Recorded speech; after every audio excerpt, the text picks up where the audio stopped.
Hi there, it's Kim Denny with The Inspired here, and today I'm going to show you how some of the basic techniques to string your Jeep project. Now, this is an ambitious project, so take your time with it. There are a lot of nails here and a lot of layers, so I'm just going to walk you through the basic techniques here, and then you're going to want to refer to the PDF that I sent you for the actual steps to take.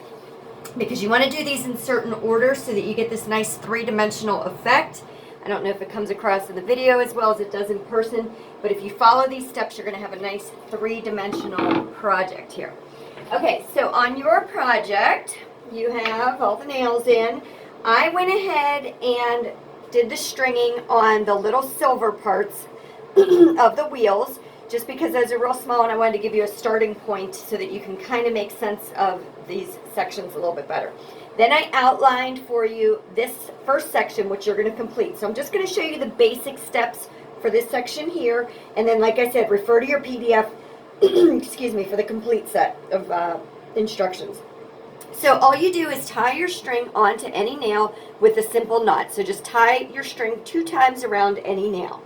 Then, for every section that you're working on, the first thing you're going to do is go ahead and outline that section. So we're just going to retrace the lines that I already made. And the reason why we retrace or why we outline for each layer is because it will give you a nice wall, if you can see, that kind of builds up on the side, so it gives your project some thickness and dimension to it. Okay. Once you've outlined by going around the nails, and some of them you might need to go on the inside, some you'll go on the outside, some you can do this loop-de-loop, which is a very technical term, meaning you just go around the nail to have it hang on a little bit better.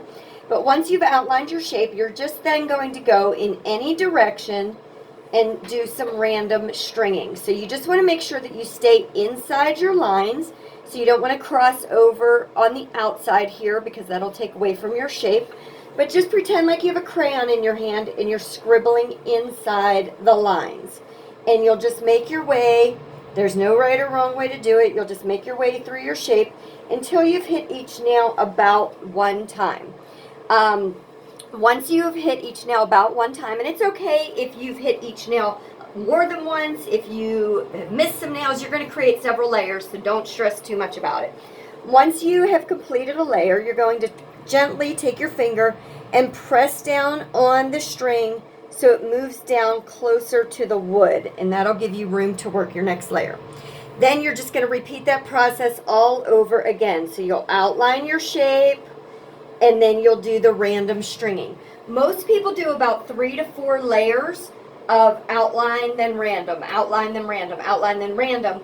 And then you can stop whenever it's as dense as you would like it to be. I like to be able to see some of the wood through some of my string. I don't know if that comes across in this lighting, but you can kind of see some of the wood.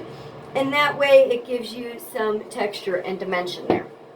Okay, once you have completed your 3 to 4 random layers, you're going to finish this section off by doing what I call an outline border. And when you're completing your project, as you do each section, refer to the PDF, because some of them you won't need to do an outline border.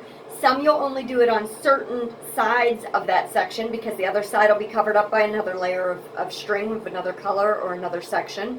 So refer to that PDF. It'll save you time because they don't all require a border. So for this section, we are going to do the outline border along the bottom only. And just to show you that technique, all you do is loop around or circle around 2 nails twice. So 1, 2, and then the next 2, 1, 2, and then the next 2, 1, 2. So you're creating little circles around every 2 nails, and that's going to give you this darker, more defined border. So if you think of this as nail A and B, circle around A and B 2 times, and then B and C 2 times, and then C and D 2 times, and continue your way around. Okay, so like I said, be sure to check out the PDF so you see the exact steps as you go. One tip that I can give you is as you tie on and tie off your strings, leave a nice long tail. It makes it much easier to tie your knots, and that will help alleviate a lot of frustration. So this is what I mean by a long tail. Leave your strings nice and long. It makes them easier to tie. When your project is completed, you'll put a little drop of glue if you would like on your knots, and then just trim it up and you'll be all set. So if you have any questions, hop over to my Facebook page and message me through that. The link to that is in the description of this video. And I would love to see your completed project, so when you're done, snap a picture and feel free to share it on the Facebook page as well. Take your time with this one. This is a tough project, so if you get frustrated, walk away and come back to it later. You're supposed to enjoy the process, so take your time, have some fun. Bye-bye.